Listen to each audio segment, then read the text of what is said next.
pessoal, vamos começar então. Boa noite a todos. Essa aqui é a quinta edição da discussão de casos clínicos em medicina de família e comunidade, que é um evento organizado pela Liga de Família e Comunidade da URGS. Quem vai apresentar o caso clínico hoje é a Camila Barcelos. Ela é nossa coordenadora da área de comunicação, pesquisa, extensão e da geral. Então, é uma membro bem ativa da Liga. E a gente também tem nosso debatedor convidado, que é o Prof. Rodrigo Caprio, que é médico de família e comunidade da UBS Santa Cecília e professor na Faculdade de Medicina da URGS. Então, Prof., muito obrigada pela presença de todos que vieram hoje. E vamos começar então. Cami, quando estiver pronta. Boa noite, então, gente. Esse evento é organizado pela Coordenadoria de Pesquisa e também com o apoio da Coordenadoria de Extensão. Esse caso que eu vou apresentar hoje, ele veio por meio do ambulatório da Liga, que foi reativado no final do ano passado. Então, a gente teve a oportunidade de atender em duplas ou em trios alguns pacientes. Foi uma experiência bem enriquecedora. Agora a gente está com ele no momento parado devido aos casos, né, ao surto de Ômicron, aumento dos casos, né, de sintomas respiratórios. Mas em breve a gente pretende retomar o ambulatório. E a gente escolheu esse caso, né, eu escolhi, porque foi, assim, de longe o caso mais, assim, misterioso e foi um caso bem interessante. Então, pode passar, Paty.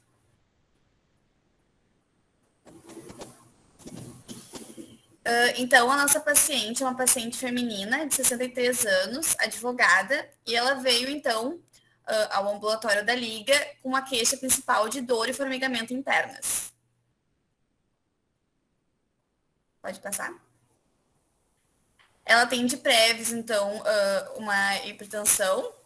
Ela é tabagista, ela fuma 15 cigarros por dia há mais ou menos 12 anos.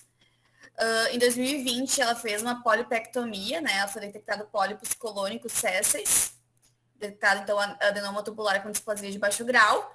E ela tem uma história familiar importante de câncer. A mãe dela teve câncer de bexiga e o pai teve câncer de estômago. E nenhum dos dois era tabagista. E ela também fazia, então, o uso contínuo de hidroclorotiazida, enalapril e simvastatina. Pode passar. Então, em relação à queixa principal, ela relata que ela sente uma dor, impressão e cansaço nos membros inferiores de forma constante. Ela avalia essa dor com uma intensidade de 5 de 10, que piora quando ela caminha, não tem fatores de melhora e que ela associa o aparecimento desses sintomas com o momento de ela ter tomado a vacina do Covid, que foi a AstraZeneca. Ela também apresentou um formigamento contínuo em pés, intermitente em mãos, que às vezes irradia para os ombros. E ela também relata que depois da segunda dose, ela ficou cerca de 24 horas sem sensibilidade das mãos, assim, uma perda completa, que retomou só no dia seguinte. Ela também relata uma perda importante de peso, ela emagreceu 9 quilos em 2 meses, então ela se encontrava assim bem emagrecida, antes ela pesava 49 quilos e agora ela estava pesando 40 quilos. Ela refere também uma inapetência, mas ela acaba se obrigando a comer. Ela tem náusea após as refeições e muita sede. Ela negou que tivesse tosse ou febre e ela relata também um catarro esbranquiçado de vez em quando. Pode passar. Em setembro, ela teve uma internação na PUC, porque ela estava sentindo uma dor de cabeça muito intensa, onde, então, nessa internação, ela realizou vários exames e foi detectado, então, um aumento da glândula salivar dela e cerca de 4 nódulos em fígado, nódulos no pulmão, e eu não coloquei, mas também supostamente teria um nódulo em rim. Ela se sente bastante irritada, assim, devido a essa dor constante. Essa consulta foi ali em novembro e ela fez a primeira dose ali por começo de maio, então a gente vê que faz bastante tempo que ela estava com esses sintomas, né?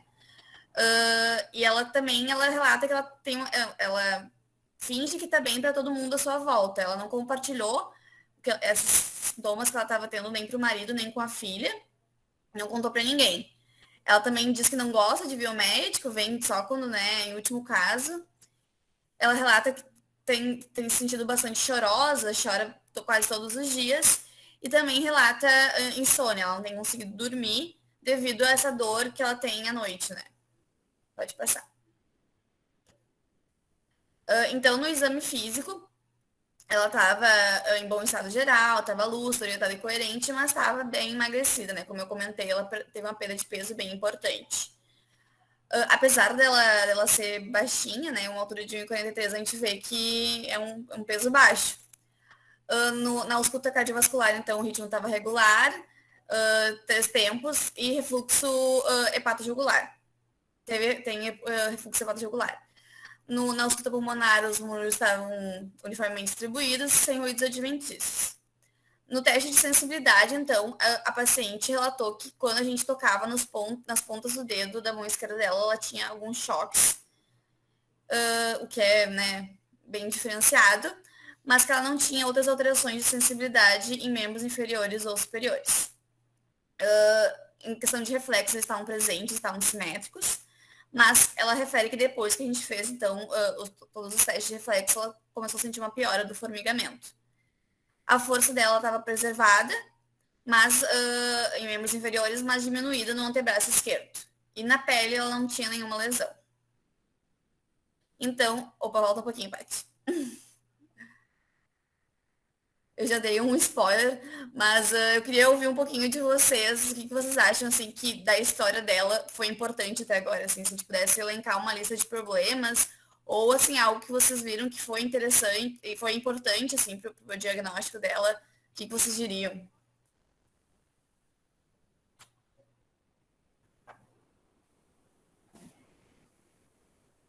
Essa sensibilidade, né, que ela aumenta de ter também choques até quando o próprio examinador toca nela. Isso.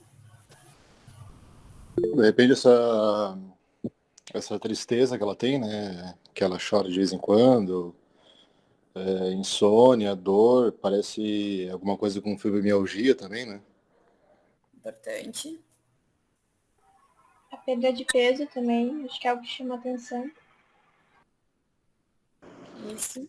Eu acho que relacionando ali a perda de peso com os nódulos no pulmão, fígado e rim, e a questão de talvez uma neuropatia bota-luva pela questão do formigamento em pés e formigamento em mãos.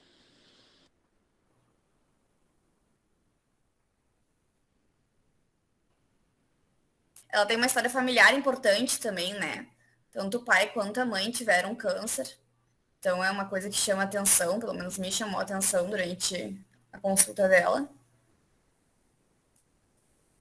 Pode passar, Paty. Então, assim, como pontos importantes, eu coloquei primeiramente, né, que ela é tabagista. A gente sabe que o tabagismo é um fator de risco muito importante para vários cânceres, né, de pulmão, de bexiga. É importante também que esses sintomas que ela tem, principalmente em membros inferiores, eles são bilaterais.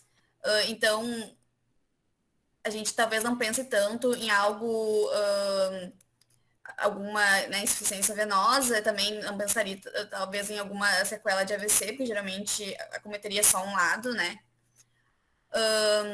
Ela relatou uma diminuição importante da sensibilidade, né? Ela disse que ficou um dia inteiro sem sentir os membros as mãos. E essa dor também, né, que é constante, assim como o formigamento. Então, são 3 sintomas, assim, bem importantes. Essa piora ao caminhar, então, depois que ela caminha, essa dor fica mais forte. Esses choques elétricos também que apareceram na consulta me chamou bastante atenção. A perda de peso, né, é sempre importante a gente se atentar a isso, principalmente nesse contexto de história familiar de câncer e de que ela foi detectada, né, nódulos em fígado e pulmão. E é isso, pode passar, Paty. Então, devido a essas características de formigamento, de dor e de alteração na sensibilidade, a gente pensou primeiramente que seria, então, uma polineuropatia com envolvimento predominantemente sensitivo. Mas essa polineuropatia era causada por quê? Então, seria uma polineuropatia diabética. A paciente, ela associa muito esse quadro a depois que ela tivesse feito a vacina, né? Então, poderia ser um Guillain-Barré pós-vacinal. Também num contexto de que supostamente ela poderia, né, tá com uma neoplasia, poderia ser uma síndrome neoplásica, ou poderia ser uma polineuropatia idiopática, que acomete, assim, principalmente pessoas maiores de 50 anos e que não tenha uma causa determinada. Além disso, ela tem questões familiares e psicológicas bem importantes, né? Essa questão de ela estar chorosa, essa questão dela não se sentir à vontade de compartilhar o que ela está sentindo com a própria família dela, dela não se sentir à vontade conversando com o médico, dela não estar conseguindo dormir. Então, numa consulta, né, focada, centrada na pessoa, é importante a gente abordar essas partes também. E além disso, ela comentou, assim, que em relação aos medicamentos que ela estava tomando, por exemplo, a simvastatina era um medicamento que às vezes ela tomava, às vezes não, ela não acreditava muito na eficácia, então ela estava fazendo um uso inadequado de alguns medicamentos. Então, falando um pouquinho sobre a polineuropatia, ela é uma condição médica em que há acometimento de muitos nervos periféricos, os nervos distais, geralmente afetados de forma mais proeminente. Ela é tipicamente caracterizada por uma perda sensorial distal simétrica, associada ou não à paresia. A apresentação dos pacientes com polineuropatia ela vai variar, dependendo da fisiopatologia, mas pode, então, se apresentar com formigamento, queimação, perda de sentido da vibração e ataxia sensitiva nos casos mais graves. Quando há sintomas como dor, isso deve ser manejado com mais cuidado pelo médico. Pode passar. Então, falando um pouquinho sobre a nossa primeira hipótese, né, de que poderia ser uma polineuropatia diabética, ela é uma polineuropatia axonal crônica e a lesão ela tende a estar mais relacionada ao comprimento do axônio. Então, assim, os axônios que são mais longos, eles são afetados primeiro. Então, isso vai resultar em sintomas que começam nas extremidades inferiores. Geralmente, os sintomas sensoriais, eles precedem os sintomas motores. Os pacientes, eles geralmente apresentam uma perda sensorial lentamente progressiva e disestesias, como dormência, sensação de queimação e dor nos pés, e algumas anormalidades leves da marcha. À medida que a síndrome ela vai progredindo, pode haver uma fraqueza leve da parte inferior das pernas e sintomas nas mãos podem começar, o que a gente então chama, né, de distribuição clássica de meia e luva, de perda sensorial. A dormência ela pode continuar a se estender proximalmente nos casos graves, afetando assim os nervos intercostais e causando perda sensorial sobre o externo. Falando então da nossa segunda hipótese, que seria o Guillain-Barré pós-vacinal.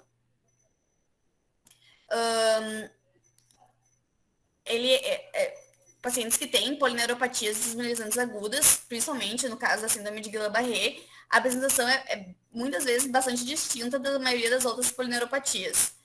A síndrome, então, ela tende a afetar predominantemente as fibras nervosas motoras, assim, fraqueza, em vez de perda sensorial, normalmente é um dos primeiros sinais da doença. Mas na maioria dos pacientes, eles vão se queixar de algumas disestesias distalmente nas pernas e dos braços. Eles podem ter dificuldade na marcha ou falta de jeito nas mãos, e redução na percepção também são queixas comuns. A gente pensou nisso porque ano passado, em julho do ano passado, a Anvisa divulgou um comunicado de que a gente deveria se atentar a casos raros de síndrome de Guillain-Barré após a vacinação contra o Covid, porque vários casos estavam começando a ser relatados, assim.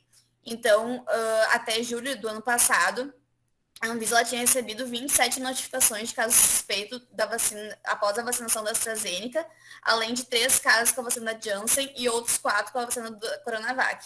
A nossa paciente, ela fez, então, a vacina da AstraZeneca, que é quem teve o maior número de casos. E, então, por isso que a gente pensou que poderia ser um Guillain-Barré pós-vacinal. Pode passar. E a síndrome paraneoplásica, os sintomas geralmente começam com a perda de sensação vibratória e do senso da posição articular, e é seguido de um prejuízo na sensação de dor e temperatura. Os pacientes inicialmente se queixam de dor ou sensação de alfinetes e agulhas ou choques elétricos, que é uma coisa que a nossa paciente relatou. Os sintomas eles podem inicialmente afetar uma extremidade, mas em poucas semanas ou meses geralmente evoluem para outras extremidades, face, abdômen, tronco. Um subconjunto de pacientes pode ter hiperalgesia e a dor espontânea, que vão permanecer como sintomas proeminentes, e a ataxia sensorial é leve ou mesmo ausente. E 80% dos pacientes que têm síndrome paraneoplásica neurológica é com uma associação com câncer de pulmão. Pode passar, Paty. Eu não sei se alguém tinha pensado em alguma outra hipótese.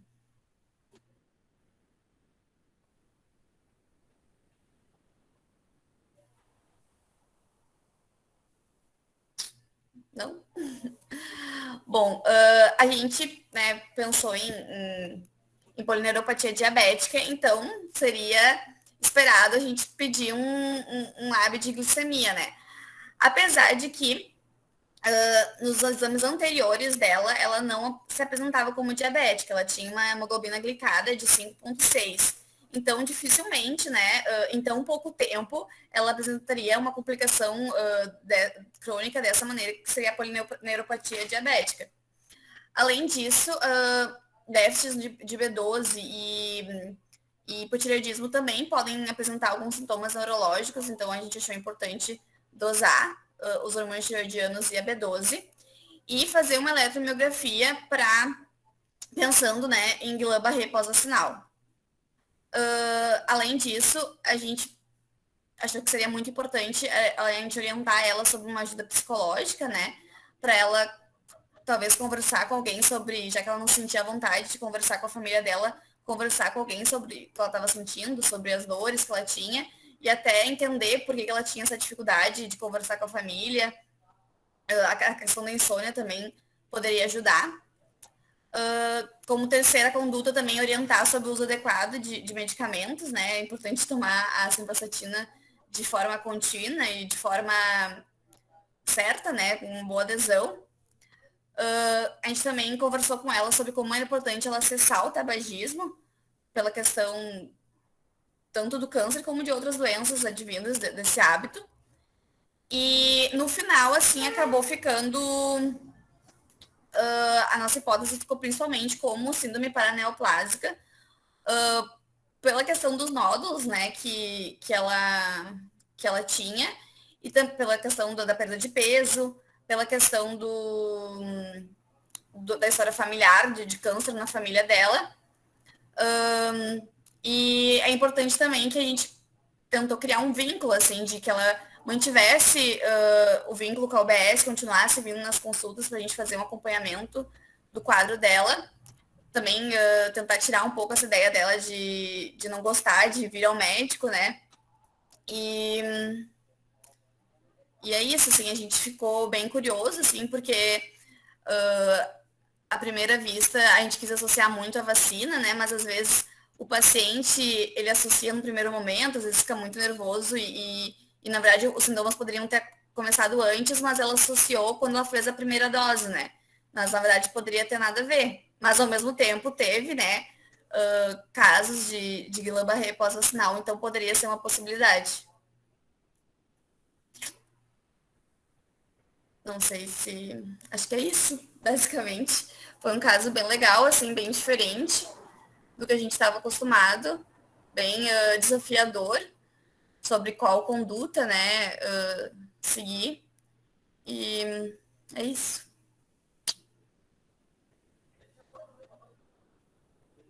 Não sei se o prof quer comentar alguma coisa sobre o caso. Oi, Camila, boa noite, pessoal. Bom, primeiro, obrigado pela lembrança e convite, Olha, é uma satisfação participar aqui da Liga. E muito legal ainda Olha, eu corri aqui os nomes, né? Olha, muitos eu conheço, a maioria. Então, pessoal assim que eu lembro todos serem muito legais. Então, alunos e alunas aí, queridos, né? E 34 pessoas, olha, achei bastante. Que bom isso. Não sei se como é que vem, né, sendo as atividades, enfim, se com esse público, mais ou menos, mas me pareceu um bom número, né, de participação aí. Que legal. Bom, mas assim, bom, Camila, parabéns pelo caso. Então, essa foi uma paciente que tu atendesse na OBS, é isso? Certo? Tu atendesse ela uma vez. E tu vai ter um retorno com ela?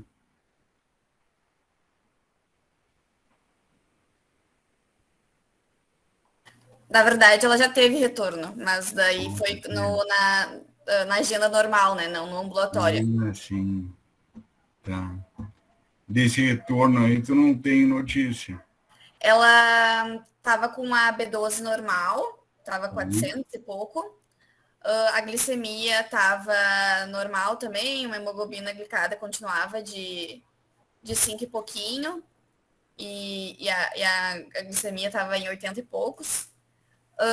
Ela fez um exame de imagem que não detectou nenhuma compressão lombosacral em coluna. Não tem resultado da biópsia, assim, pelo que eu vi. Foi feito também um teste de tuberculose, que também deu negativo, né, o Mantu. E no caso, a conduta, na época, não foi pedido eletroneuromiografia. Eu coloquei isso agora como se eu estivesse atendendo, tipo, de novo, assim. Mas então ela não fez, então não se sabe em relação a isso. Não se sabe da biópsia e nem da eletroneuromiografia. E ela continua com os sintomas. Ela teve essa consulta agora em 3 de fevereiro e ela ainda continua com essa dor e formigamento, principalmente em membros inferiores. Certo. Então, assim, eu vou comentar algumas questões, né, e você também fique à vontade aí para perguntar e somar. Vamos fazer uma coisa, coloca naquele slide que tu tens ali a descrição ali da dor na perna. Acho que é o terceiro ou quarto.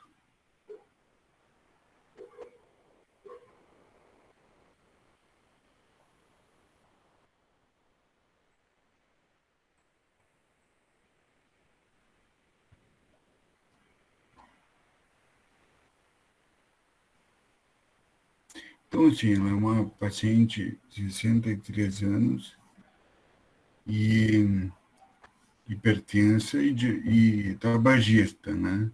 Esse é o que se tem dela.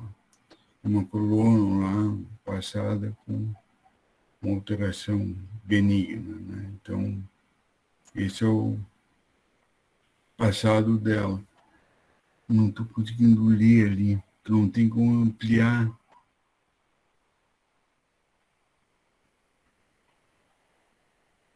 Certo. Eu queria chamar a atenção para uma coisa ali, ó. Quando eu li, eu fiquei pensando. Aquela dor ao caminhar. Ali é o que eu acho que a gente levanta, né, uma hipótese, que eu não acho que seja a principal, mas quando aparece isso, a gente tem que pensar na questão de poder ser uma claudicação, que a dor ao caminhar é uma coisa, né, que chama atenção também. Pode ser muscular, pode ser ortopédico e tal, mas também pode ser vascular. Então, e ela é hipertensa e tabagista, então, e com mais de 60 anos. Então, vamos ver assim, tem uma questão vascular, né? Chegou a palpar pulso e tal, chegou a presentes, não tinha, não, essa dor não é uma questão que levantou uma possibilidade aí de claudicação.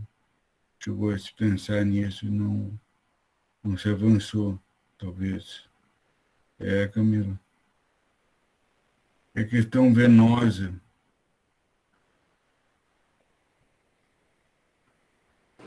É que como era... Opa, só...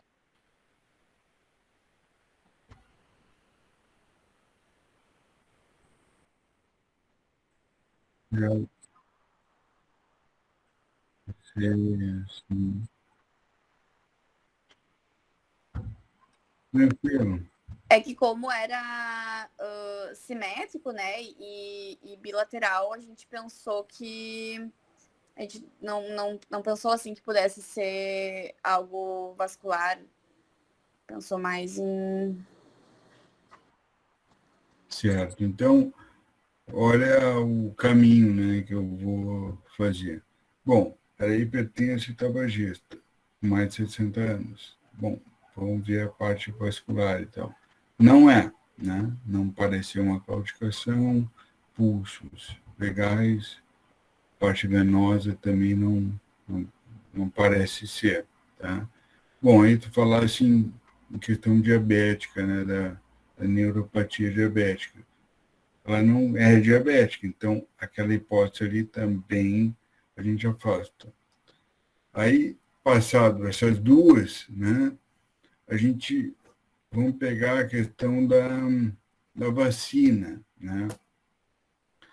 Bom, aqui tem uma questão interessante, talvez, né, de ver com ela um pouco essa associação que ela fez com a vacina. Então, talvez aqui possa a gente conversar com ela para ver exatamente, né, o que começou com a vacina, o que não começou, o que ela, né, associou mais precisamente com a vacina, enfim, se ela, como é que ela estava para receber a vacina, ela estava tranquila, se ela estava bem com a vacina, ou se ela é uma pessoa preocupada com a vacina, com medo da vacina e tal.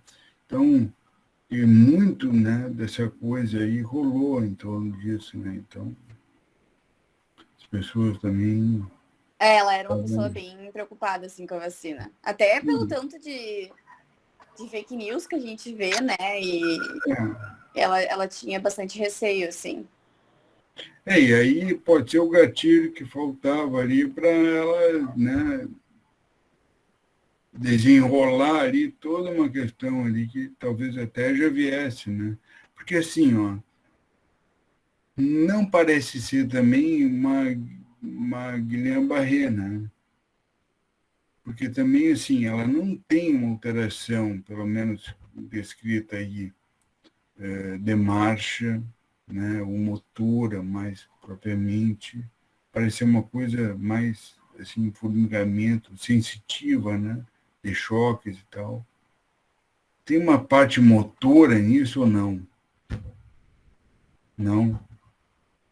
Não, é só mais, assim, ela sentiu uma fraqueza, mas não ataxia ou qualquer Sim. dificuldade de E é movimentação. questão da própria percepção, né?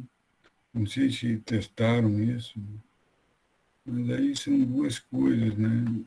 Da Guillain-Barré que eu acho que nos ajudam mais.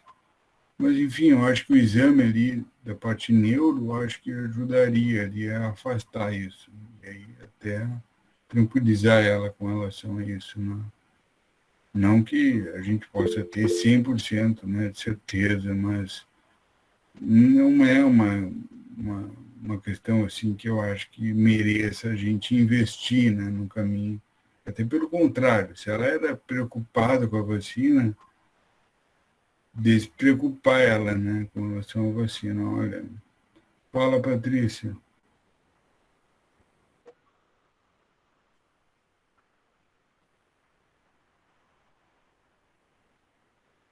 Não, ela disse que tomava assim, dia sim, dia não, às vezes ficava vários dias sem, sem tomar. A gente até pensou que pudesse ser um efeito adverso da simvastatina.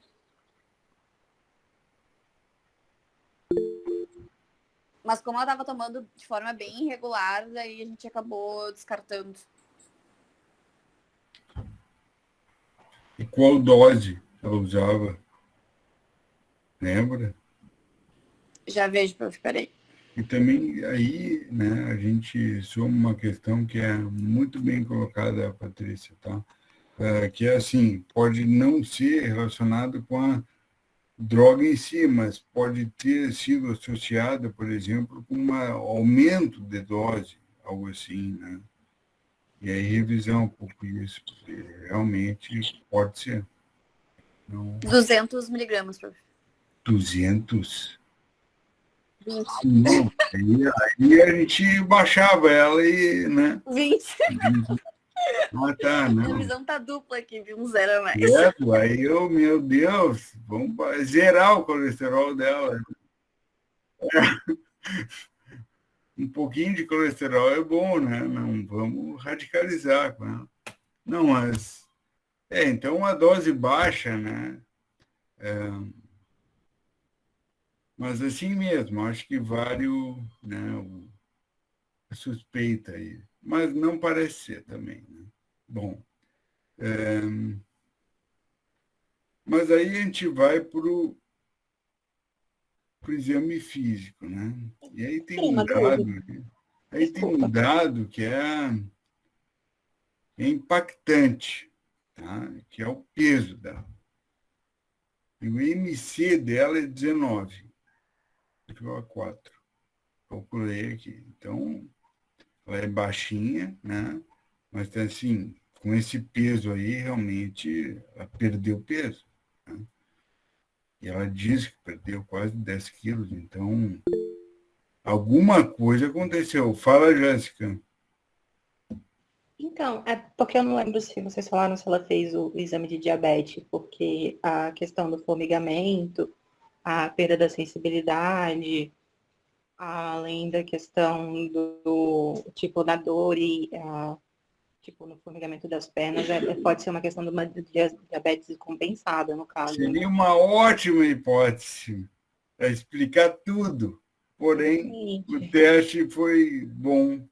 Então, E além da perda descartou. de peso também, no caso, né? Sim, mas é que foi bom. A glicemia foi boa, a glicada, né, também. Ah, Então, pode ser alguma coisa voltada para hepato? porque é pato. Ai, tem que ver tudo que eu escrevi aqui, porque reiniciou. Eu anotei tudo da parte de diabetes de novo.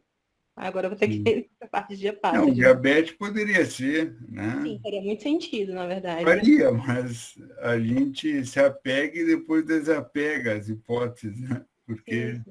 os testes vão dando negativo, né?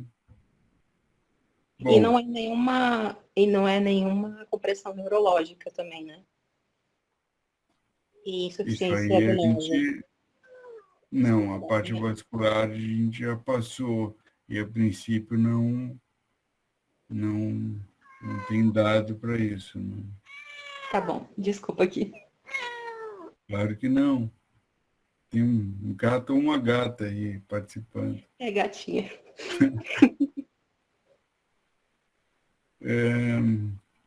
Num dos exames que ela fez de imagem, apareceu, então, sem evidência neurofisiológica atual de radiculopatia cervical e lombosacra. Tá, então, sim, podemos, né, afastar um pouco mais também isso. Então, assim, continuamos com a questão do peso, viu? Porque agora eu acho que tem uma questão importante gerando aqui em torno do peso, tá? Um exame físico aí, não que seja algo assim que possa mudar o caso, não, mas eu acho que é importante o dado, a pressão arterial dela, né, que estava pegando a medir, porque a hipertensa, né? Não tenho anotado, prof. Tá. Então, essa é uma questão aí a ser reparada, porque, enfim, né? Trabalho nosso na UPS sempre observar isso. Não que vai mudar o caso, mas ela é hipertensa, então cabe aí um acompanhamento disso. Né? Da parte ainda, vamos dizer, tem a questão da PUC, né? A gente não tem acesso a exames de lá, é isso? Isso, a gente estava esperando que ela trouxesse um resultado da biópsia, mas ela não trouxe ainda. Olha, sinceramente, tá, com o que se apresentou, né, no caso, eu acho que ela é uma pessoa que pode ter uma condição de saúde potencialmente grave, né, a ser aí guiada por essa, vamos dizer assim, por esse maior, vamos dizer assim, dado que a gente tem, que eu estou considerando o peso. Tá? Eu centraria a questão agora, passado, né, por tudo isso que a gente passou aqui, questão vascular, diabetes não tem, né, a questão da vacina, deixamos de lado, enfim, passar tudo isso, ela é tabagista, tem mais de 60 anos, tem uma história familiar de câncer, tem uma perda de peso. Tá? Bom, a perda de peso que ela teve, assim, em alguém que tem muito peso, às vezes pode não representar muito, tá? Mas é alguém que já é de baixa estatura, talvez aí já tivesse um peso baixo, perder 10 quilos e ficar com MC19, tá? Impacta a estrutura toda do corpo, né? Inclusive a parte perde massa gorda e magra, né? Então, isso inclui toda a parte ali músculo, neuromuscular, né? Então, às vezes assim, até sintomas de choque e tal, às vezes é da perda de massa, né? Então, me chamou muito a atenção essa perda de peso. Eu acho que ela passa a ser uma bandeira vermelha do caso, né? A gente tem que ver isso, tá? Acho que passa a ser isso. Aí a gente volta para a PUC. Ela internou na PUC, fez exames, inclusive uma biópsia. Alguma coisa viram lá. Ela tem nódulos, entre aspas. Se fosse um nódulo solitário, é uma coisa.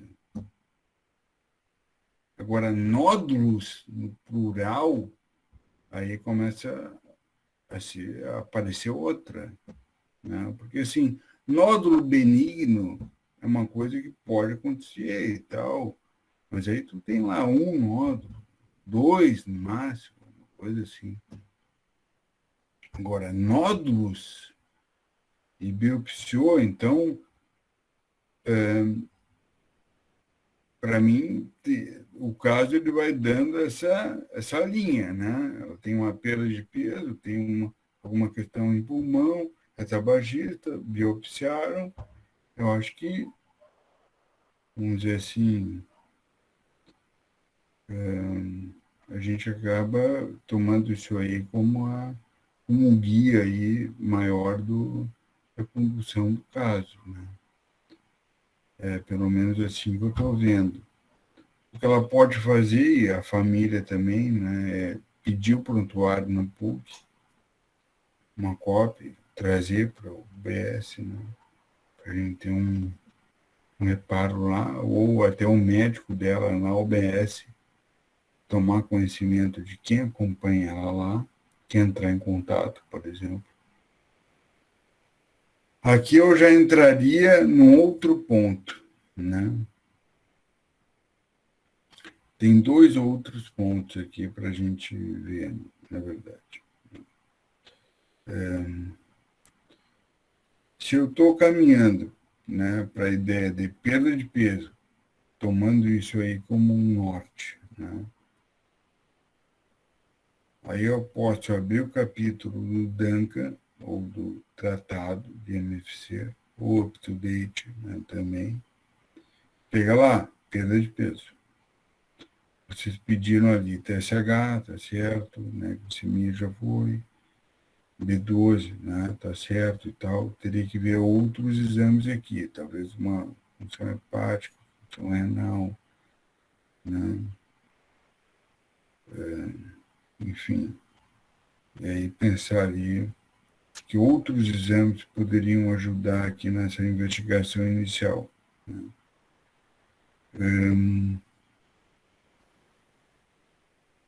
Aliás, talvez alguma coisa já tenha sido feita, né, Camila, nesse sentido aí.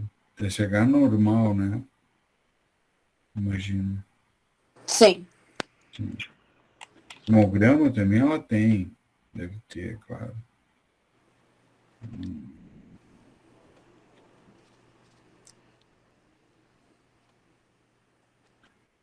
Enfim, eu acho que... E aí, assim, esse contato com a PUC é importante para a gente não também duplicar exames.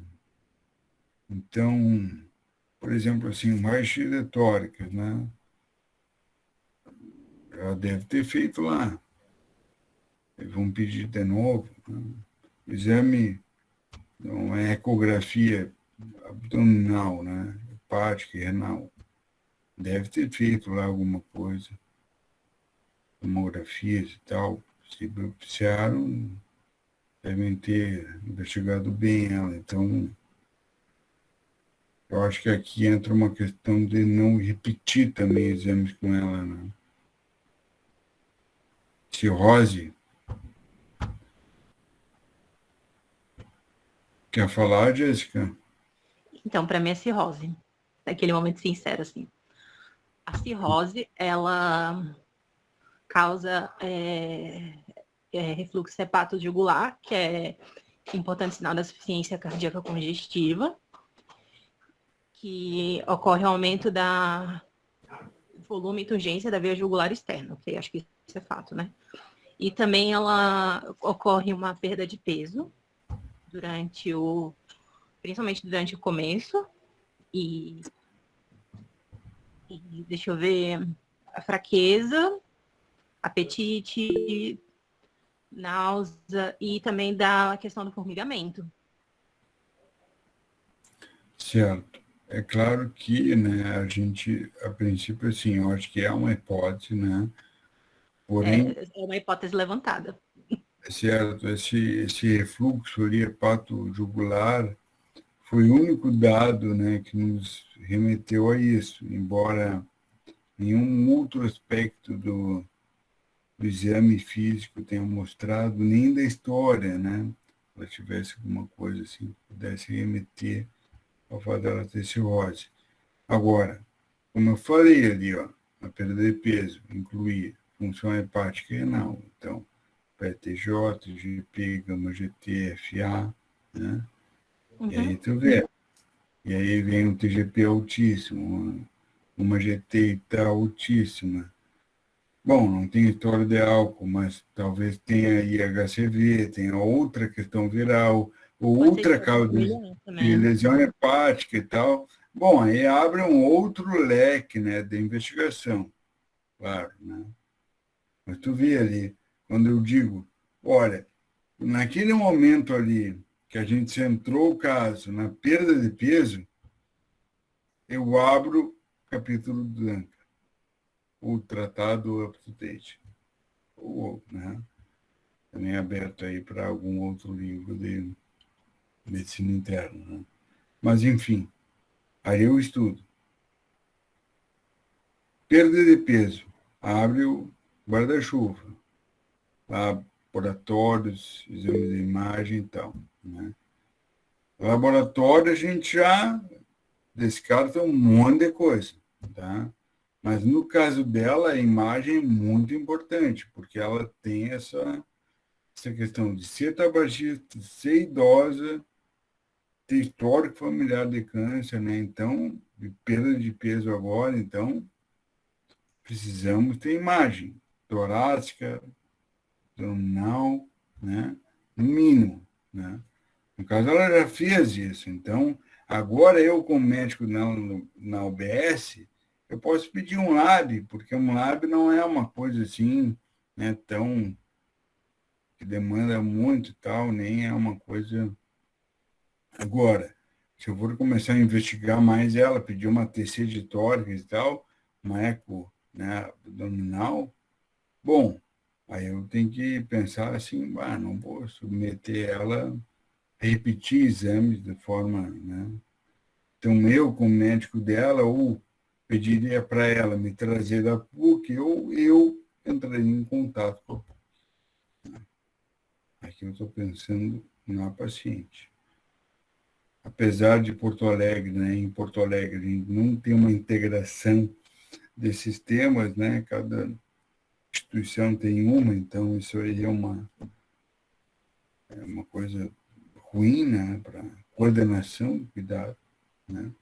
Então aqui a gente precisa fazer ele quase que manualmente, então vai ser por meio da paciente ou ligando para a PUC, por exemplo, né. Então nosso interesse aqui é saber o que está se passando na PUC. Além do que, uma outra hipótese aí já foi mais descartada, que é a TB. Então, tabagista e tal, idosa, daqui a pouco TB, perda de peso e tal, mas ela tem um manto negativo, aparentemente não tem tosse, né? Não tem outro sintoma, não é que dê para descartar total, mas já está mais afastada. Então, nesse momento, eu ainda sigo com a questão perda de peso, internação na PUC, nódulos no pulmão, aguarda a biópsia, enfim, eu acho que a coisa está indo, né? Estou nesse foco aí, né, com ela. Agora, do caso ainda, né, da nossa abordagem APS, da medicina de família, né, uma coisa que corre junto com isso, uma abordagem do sintoma e das hipóteses, né, de doença que estão interferindo ali na qualidade de vida do paciente, corre em paralelo com isso, entrelaçando com isso, corre a abordagem da pessoa em si, né? Então, da experiência com a doença, né? Então, ela é uma pessoa não só da doença, mas com a experiência da doença. E aqui entra um aspecto que eu acho bem importante, tá? Que já apareceu aí no caso como algo relevante que a gente não pode não ver, né? Ela deu algumas dicas à paciente. Ela falou que ela tem que fingir que não está, que está bem. Ela falou que até tu pode voltar naquele slide, não sei, Patrícia, então, isso. De maneira que ela não contou para o marido e a filha. Então, aqui, olha, pessoal, ela está gritando na consulta, isso. Ela não está falando em voz baixa. A gente tem que escutar isso aqui, ó, como um grito. É como se a pessoa berrasse na consulta. Batesse pé e se jogasse no chão. Mesmo que ela esteja falando ali em tom baixo, é uma coisa aí que eu não conto para ninguém, não posso falar, então. Pode falar até assim como eu contei agora, nesse tom meu de voz. Porém, o nosso ouvido não escuta assim. O ouvido médico família, nessa hora aí, pega o ouvido. Entra torto no ouvido. Também que se eu tu estava assim na cadeira, tu faz assim. Tu te mexe. Não tá legal isso. Então, assim, tem coisa aí.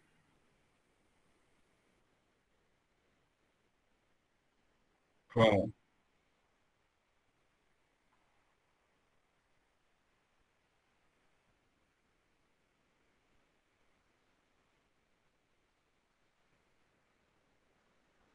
Não, era em membros inferiores também.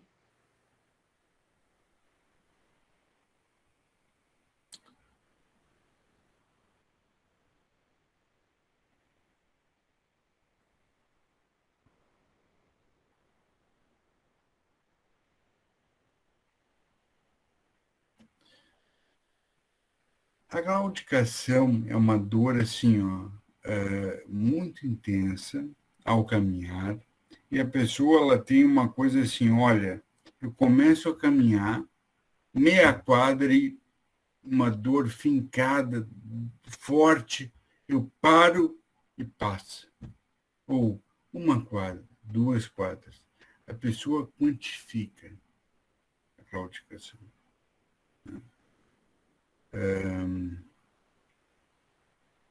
De maneira que não é o que está colocado na história dela. Né? Não é uma claudicação evidente que é. Então, eu coloquei só como hipótese. Além do que, pulsos estão ok. Camila contou, né? Então, bom, se tem pulsos pediosos, tibiais lá embaixo, bom. E ela também negava, né? Dispneia, negava dispneia paroxística noturna, não tinha desvio de ictus, assim, além desse refluxo hepatojugular, era difícil pensar, não teve outros sintomas que pudessem levar a gente a pensar em insuficiência cardíaca. E assim, eu coloquei nessa hipótese porque, enfim, me chamou atenção ali a dor ao caminhar, mas também assim, ela não tem cardiopatia isquêmica, ela não tem quadro de arteriosclerose mais sistêmico, né? Então, seria uma paciente tabaquista, hipertensa, com mais de 60 anos, com uma claudicação periférica isolada, tipo assim, bom, aí não é que não possa, mas é uma coisa mais afastada, né? E a presença de pulso particularmente me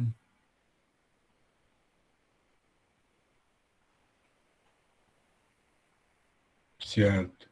Essa questão da Covid aí, bom, aí a gente entra num campo aí, tu vê, né? Tem a questão da vacina, pode ter causado. Mas tem a questão da Covid, que pode ter causado. Então, aqui a gente entra num campo de hipóteses, né? Agora, para isso tudo, eu acho que pode ajudar e eu manteria a indicação de eletroneuromiografia, que a Camila colocou lá. Né? Eu acho que essa parte aí mais, vamos dizer assim, de acometimento, o que pode ser, né? De acometimento neurológico, a eletroneuromiografia pode ajudar a descartar. Nesse sentido, eu acho que eu manteria aquele exame. Né? Eu acho que ajuda aí. Né? Então, para dizer para vocês assim, né, que passado por... Vamos voltar aí, então, olha o curso que a gente fez, né? Questão vascular, questão da diabetes que ela não tem, questão da vacina ou da própria Covid, hipotética que ela pode ter tido, aí causando Guillain-Barré, outra coisa. Tudo isso aí a gente vai passando, né, e vai afastando mais, ou seja, não está fechando com isso. E aí eu destaco aquele caminho que eu estou fazendo aqui, que é me pegar na perda de peso, nesses nódulos, a investigação que ela começou, em fazer uma coordenação do cuidado com a PUC, né, para otimizar o cuidado dela, não repetir exames, e, ao mesmo tempo que trabalhar com ela aqueles aspectos lá da experiência da doença. Tá? Então, por que ela tem que fingir que está bem? Por que ela não contou para o marido ou para a filha? O que ela imagina? O que ela pensa disso? O que ela fantasia? O que eles vão responder? Ela pode se surpreender, pode ser positiva essa surpresa. Eles podem ajudar e não complicar o caso. Né? Ela pode querer ajuda para contar para eles. E a gente, como médicos, médicas de família, A gente faz exatamente isso. Olha, como é que é o nome do teu marido? Te importa que eu entre em contato com ele, convide ele para vir aqui no posto e a gente faz uma conversa junto? Então, isso é abordagem familiar na APS, na NFC. Ela não gosta de médicos. Por que ela não gosta? Então, aí a gente pode pegar tudo aquilo que ela disse, ela finge tem que fingir que está bem, não fala com o marido e a filha, não gosta de médico. Porque olha bem, pessoal, a gente tem que acender um alerta aqui. Ela está mal, ela não está bem, ela pode ter alguma coisa potencialmente grave e ainda tratável, só que ela não fala em casa e ela não gosta de médico. Então ela está pintando uma cena de alguém que daqui a pouco se vê numa situação, de repente, assim, com medo de ser câncer, daqui a pouco até confirmando isso, e escapa do serviço.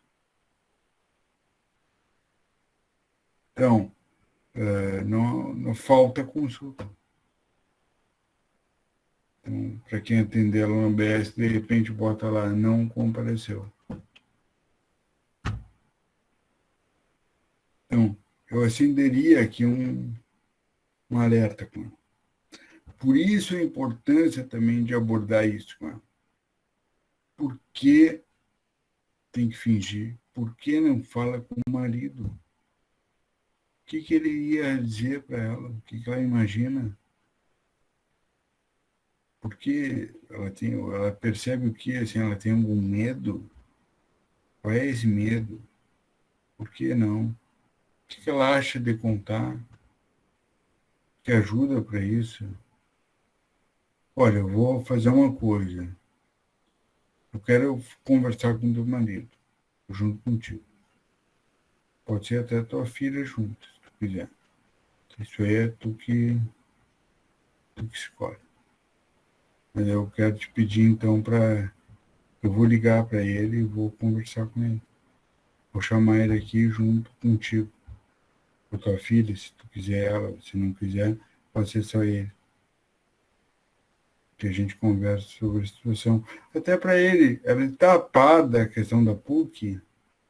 Como é que foi lá na PUC com ele? Ele foi lá contigo? O que ele disse lá? Como é que ele reagiu a isso? Então, a gente tem que entrar nisso. Né? E é assim que a gente entra. Então, ela teve internada. Como é que eles reagiram a isso? O marido, a filha. Ajudaram, não ajudaram? Como ajudaram? Como não ajudaram? E se a coisa complicar, assim, ó. Olha, eu quero falar com ele. Então, eu te pedi aí permissão para isso. Eu vou entrar em contato com ele. Eu vou sugerir que ele venha aqui no posto contigo. A gente faz uma consulta junto. Eu acho bem importante isso agora. Eu acho que ele vai ajudar, e a filha também, talvez, né? Essa coordenação do cuidado, a gente faz enquanto médico, mas a família entra junto nisso. Então, a gente tem um campo aí para fechar com a PUC. A gente pode fazer isso. Ou a família pode fazer isso. A família ajuda. A família vai lá, pede a cópia do prontuário junto com ela, nos traz aqui, eles ficam sabendo de tudo, quando é que é o próximo exame dela, quando é que ela tem que voltar lá, quem é que vai com ela. Jéssica, pode falar. Na verdade, mais uma dúvida. A gente percebe que esse negócio da família é essencial, principalmente no cuidado do paciente. Só que quando a gente percebe que o paciente, principalmente a mulher, está em situação de risco, como é que a gente deve proceder, principalmente que a gente lida com como é que eu posso dizer, com a necessidade de cuidado amplo e às vezes a gente percebe essa negligência e essa necessidade da mulher de se isolar, sabe? Fica com essa dúvida constante, sabe? Pelo menos eu sinto que eu vou ir com o pé atrás, sabe? Eu não sei se ela quer que a família esteja presente, se ela percebe que é um risco, se ela, por exemplo, já aconteceu casos de uma médica dizer que não tem, a mulher não queria a presença do marido porque ele não queria que ela visse colocasse o DIU, que colocou isso sem permissão do marido. Então, tem muitas dúvidas que eu fico com receio de como proceder, sabe? Certo. Mas são situações diferentes. Esse caso aqui é uma. Essa questão do DIU que tu abriu aí é outra questão. É uma outra situação bem diferente. Não tem comparação. Então, vamos ver esse caso aqui. Depois até a gente pode falar do DIU ou até outro caso e tal. Mas nesse caso aqui, particularmente, eu não vi nenhum sinal que ela possa ter sido maltratada ou agredida, não sei. Aí a Camila pode também falar. Era mais uma questão de preocupação, assim, dela não querer falar com o marido e com a filha, de não querer preocupá-los. Então, assim, a questão principal aqui, a hipótese com ela tem uma questão dela. Não é do marido e não é da filha. É dela. Ela que está dizendo isso. Eu não sei como é que o marido, de fato, pensa. E eu vou dizer para vocês, tá? Esse tipo de situação, olha, estou formado há 20 anos, tá? Sempre trabalhei com médico de família. Esse tipo de situação aqui é quase certo, tá? Assim, ó. Olha, não estou lembrando de exceção a isso. Que eu vou ligar para o marido e o marido vai dizer: que isso? Vou amanhã aí. O que está acontecendo com ela? Geralmente é isso que acontece. E a filha também. Fala, Patrícia.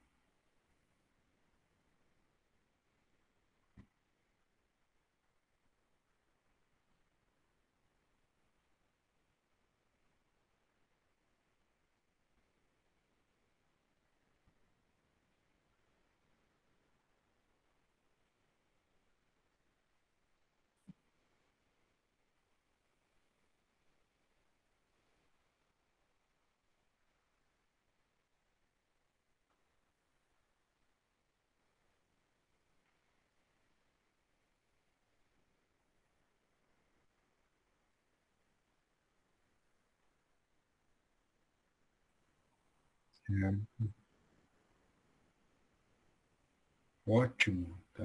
Porque assim, ó. Então vocês veem. A minha hipótese aqui maior é assim, ó. Agora a gente pode já começar a fechar o caso de uma forma mais ampla, tá? Que é uma mulher, 60 anos, mais um pouco, de hipertensa e tabagista, com uma história de câncer na família, com alterações aí no exame de imagem e tal, nódulos pulmonares em investigação. Então, uma pergunta aqui, olha, o que tu sentiu lá na PUC? Né? O que tu imagina? O que tu imagina que possa ser isso? Tu tem medo que seja alguma coisa? E ela vir com a história de câncer e tal, que está aí batendo embaixo, né? Porque ela deve pensar isso, né? Só que não externou, né? Então, que está se retraindo, quer fingir que está bem, não quer falar com o marido. Então, esse é um processo, vamos dizer assim, de forma geral, até comum em quem começa a adoecer. Né? A pessoa percebe que não está bem e se retrai. Tá?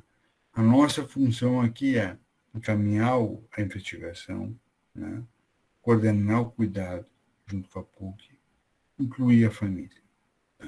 Essa é a nossa atuação mais central. Né? Agora, pensando mais médio longo prazo, assim, no cuidado, passando por essa investigação, que ela está em curso, e se afastando questões, até de repente, olha, fiz tudo que é exame, não mostrou nada, tudo inconclusivo. Bom, o que vai nos restando? Né? Ela tem uma perda de peso. A gente abre de novo lá o livro do Duncan, tratado e tal, up-to-date, não tem mais nenhum exame para pedir, a gente já investigou tudo, já foi feito tudo. Né? Aí a gente começa a pensar, bom, e aqui tem uma questão em paralelo, né, que é como é que ela está se alimentando.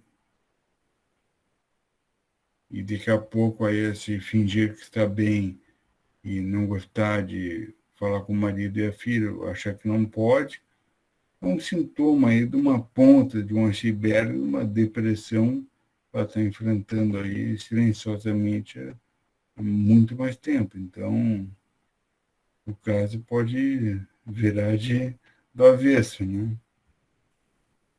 Com certeza, essa possibilidade aí existe. Né? Então, ou pode ser ambas, ela pode ter uma doença, né, que ainda vai se confirmar, e também estar deprimida. Então, ela pode estar deprimida, isso aí pode estar contribuindo para o caso em si. Então, certamente a gente vai ter que olhar para isso. Eu acho que a depressão aqui é um sintoma. E é uma hipótese, né? Está concorrendo aqui com... É assim, pessoal, eu acho que a questão da alimentação dela passa a ser um fato, né? A gente tem que avaliar com ela isso. Olha, não como nada, ou como e vomito, ou provoco vômito. Bom, aí já começa a aparecer outras coisas, né? Então, como é que é a relação dela com a alimentação? Fala, Camila. Ela comenta, né, que ela estava com inapetência, mas que ela, mesmo com náusea, sem vontade de comer, ela se obrigava a comer. Claro, né, talvez em menor quantidade do que ela comia antes, mas ela disse que não estava deixando de comer, deixando de fazer refeições, mesmo com essa náusea, com essa inapetência. Certo. É porque tem uma questão aqui até assim, ela tem náusea, tem inapetência, ela tem dispepsia, ela tem uma outra coisa gástrica, até daqui a pouco pensar em investigar isso também. Que a investigação lá de suspeita de neoplasia inclui, no mínimo, tá? Assim, um rastreamento mínimo, né? Um raio-x de tórax, que ela deve ter feito na PUC, e daí passaram a fazer TC ou ressonância, e daí fibro, broncoscopia e biópsia, não sei se foi esse caminho, mas eu acho que ela deve ter feito. Uma eco, né, de abdômen, e aí ver fígado, ver rim, principalmente. E EDA, endoscopia digestiva alta e coluna, né? Isso aí é uma investigação colono, né? Ela já tem ali descrita alteração benigna, EDA, não sei se ela tem, teria que usar, né? Mas está incluído aí nessa investigação aqui que eu comentei com vocês. Então, é parte de tórax, fígado e rim, e EDA e coluna, né? Então, isso aí é a investigação dele. Agora, lembrei agora, né? Ela tem 60 e poucos, 63, a parte de neco, né? Então, a mamografia e o CP de colo, né? Então, ainda está em tempo de fazer o CP, né? Ela não fechou a idade para não fazer mais, então, eu iria isso também. Eu acho que a parte mais, assim, neoplásica eu pegaria por esses exames. Comentei agora. Então, isso aí teria que revisar. Agora, não repeti-los, né? Se ela já fez na PUC, não impediria de novo.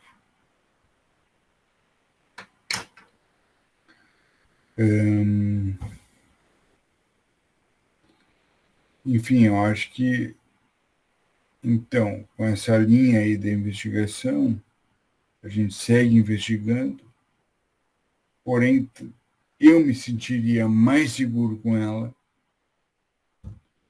tendo a família presente junto, como médico dela, né? Como médico de família e comunidade dela, médico de referência dela em APS, eu me sentiria mais seguro com a família junto. Por quê? Porque ela está dizendo que ela não está bem, que ela não consegue falar em casa e que ela não gosta de médico. Então, já nos abre um recuo, né? Opa!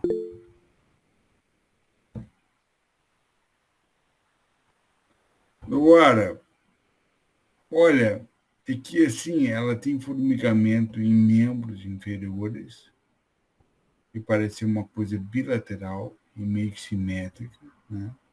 Também superiores, com choque e tal. Então, bursite é uma coisa mais localizada, né? Tu tem uma bursite ali, ombro, né? Uma bursite trocantérica, uma coisa direita ou esquerda, não é em ambas. Então, é uma coisa mais localizada, que não parece ser o caso.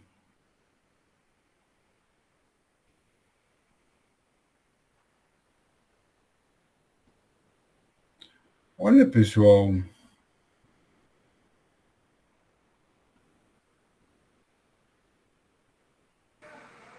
Muito interessante, porque eu fiz comentários, tinha coisas assim que na hora da consulta a gente nem pensa, né? Tanto em hipóteses quanto, tipo, agora assim, depois. Opa, tem uns barulhos aqui, mas depois do evento, assim, eu fiquei pensando, claro que, né, no ambulatório a gente ainda tá pegando jeito, as consultas acabam ficando meio longas, mas a gente fica com a sensação de que deveria ter focado mais nessa parte da família, de ter tentado, né,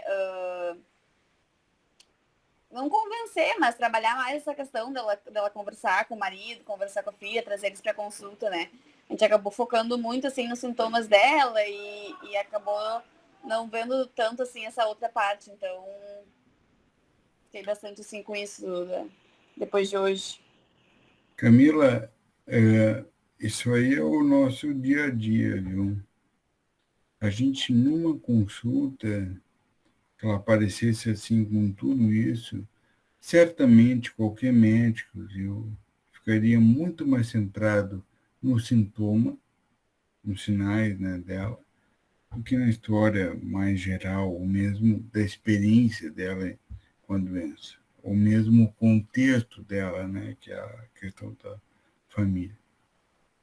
A gente, né, busca sempre conhecer alguma coisa mais urgente, né, que a gente tem que intervir. E nesse caso aí, certamente a gente se debruçaria sobre os sintomas dela físicos, né? Então, isso aí aconteceria com qualquer um, ainda mais em curto tempo de consulta.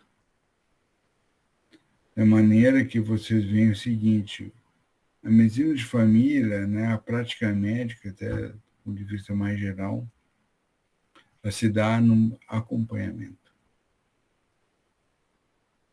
Então, para isso aí que a gente conversou hoje, são 2 ou 3 consultas. Não é numa consulta. Então, até a gente volta agora para o início, né? Eu te perguntei assim, tu atendeu ela no BS, falou sim. E tu viu ela de novo? Tu falou não. Aí é que está a questão. Esse é o ponto. E eu, como médico, se eu atendesse ela, tá?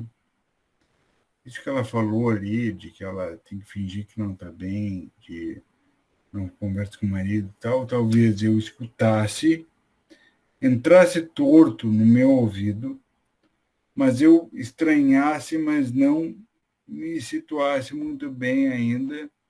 E depois da consulta, eu me desse conta, puxa, isso aqui eu tenho que falar disso. Às vezes tu vê depois da consulta isso, porque a gente reflete algo sobre quem a gente atende depois das consultas. A consulta, ela tem uma coisa que é, antes da consulta, tu pode abrir o prontuário ou até não, né? Mas tem uma reflexão mínima, às vezes curta, né? Antes de chamar o paciente, tem a consulta em si, os passos dela, e tem o pós-consulta, que faz parte da consulta. É uma reflexão que a gente faz, no caso, depois, de quem está de fora, né? E muita coisa a gente se dá conta nessa hora. Então, se eu me desse conta disso, depois eu colocaria ali no prontuário, no plano, assim, abordar a questão pela fim de que que tem que estar bem, que não fala com o marido na próxima. Ou envolver a família, abordar a família na próxima. Eu destacaria isso no plano. Para me lembrar de fazer isso.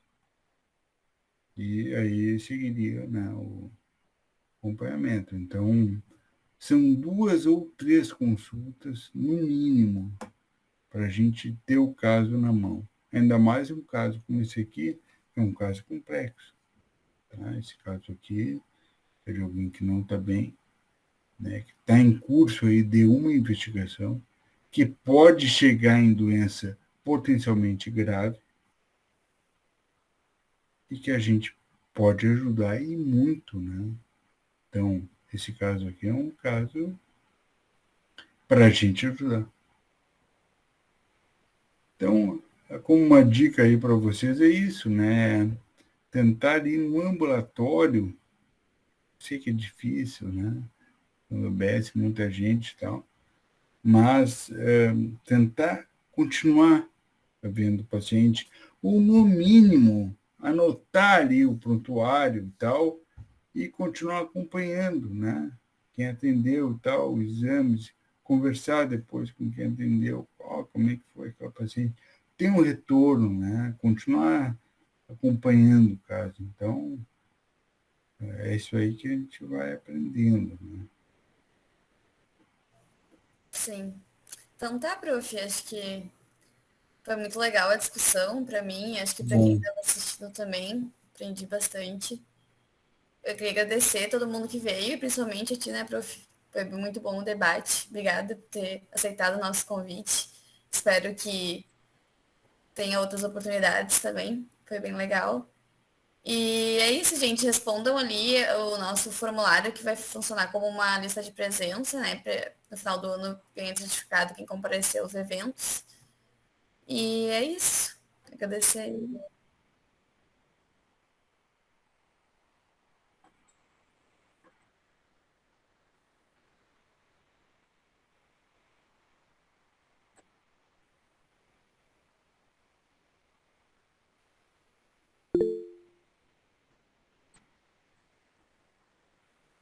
Então tá, gente. Tchau. Obrigada, prof. muito obrigado, tá? Gostei muito também. Podem contar comigo, tá? Tranquilo. Muito bom. Valeu.